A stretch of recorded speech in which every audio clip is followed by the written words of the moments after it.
दोस्तों नमस्कार। शाम की चाय के साथ 10 इम्पॉर्टेंट करंट अफेयर सेशन में आपका स्वागत है। तो चलिए स्नैक्स के तौर पर लेते हैं पहले इम्पॉर्टेंट करंट अफेयर को। हाल ही में किस राज्य में सबसे बड़े प्लाज्मा थेरेपी सुविधा केंद्र का उद्घाटन किया गया?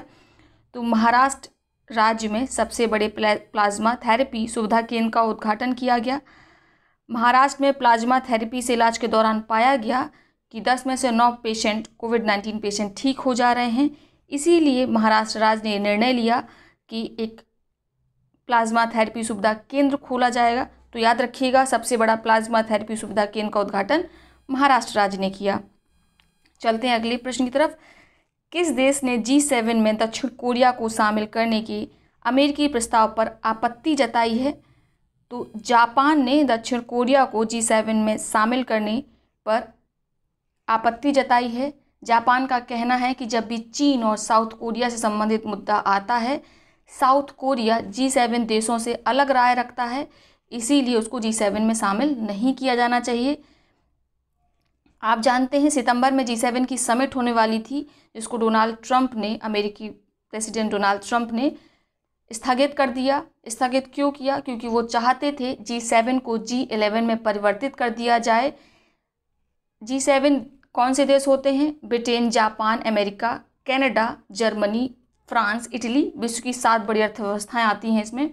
तो अमेरिकी राष्ट्रपति चाहते थे कि इसमें साउथ कोरिया, भारत, ऑस्ट्रेलिया, रूस को भी सम्मिलित किया जाए, लेकिन जापान ने साउथ कोरिया को शामिल करने में आपत्ति दर्ज कर दी है। याद रखिएगा। हाल ही में वित्तीय कार्रवाई कार्यबल फाइनेंशियल एक्शन टास्क फोर्स की पूर्ण बैठक किस देश की अध्यक्षता में की गई? तो FATF की बैठक चीन की अध्यक्षता में की गई। इस बैठक में पाकिस्तान का ग्रे लिस्ट स्टेटस कंटिन्यू रखा गया, क्योंकि कहीं ना कहीं पाकिस्तान आतंकवादी वित्त पोषण को रोकने में असफल रहा।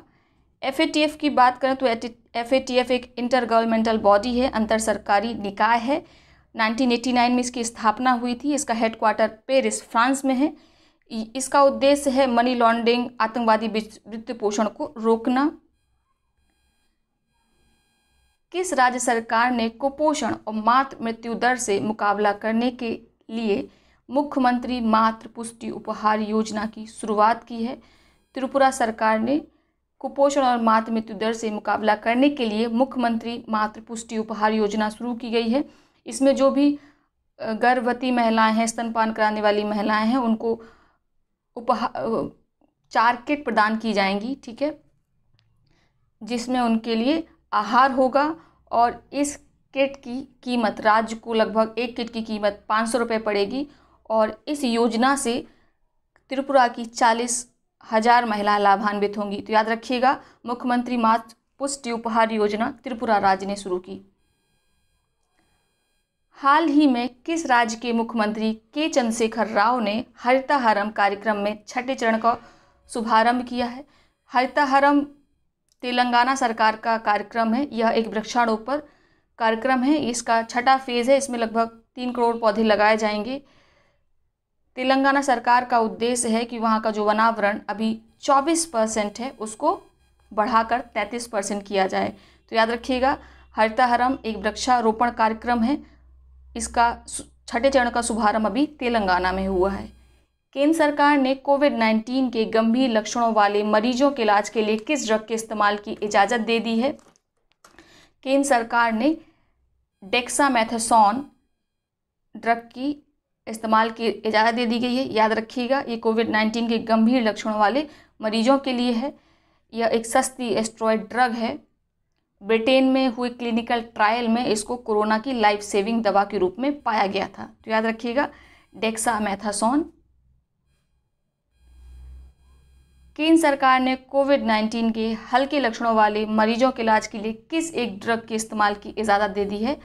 ड्रग का नाम है फेविफ्लू। ये एक एंटीवायरल दवा है, जिसको मार्केट में ग्लेनमार्क फार्मास्यूटिकल्स ने उतारा है। इसका असली नाम फेविपिरावीर है और इसको मार्केट में फेविफ्लू नाम से उतारा गया है।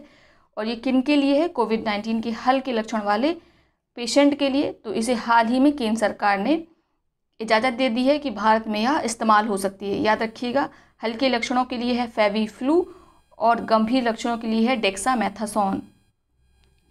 हाल ही में किस राज्य सरकार ने राज्य में गौ पालन को लाभप्रद बनाने, गोबर प्रबंधन और पर्यावरण सुरक्षा के लिए गोधन न्याय योजना शुरू की है?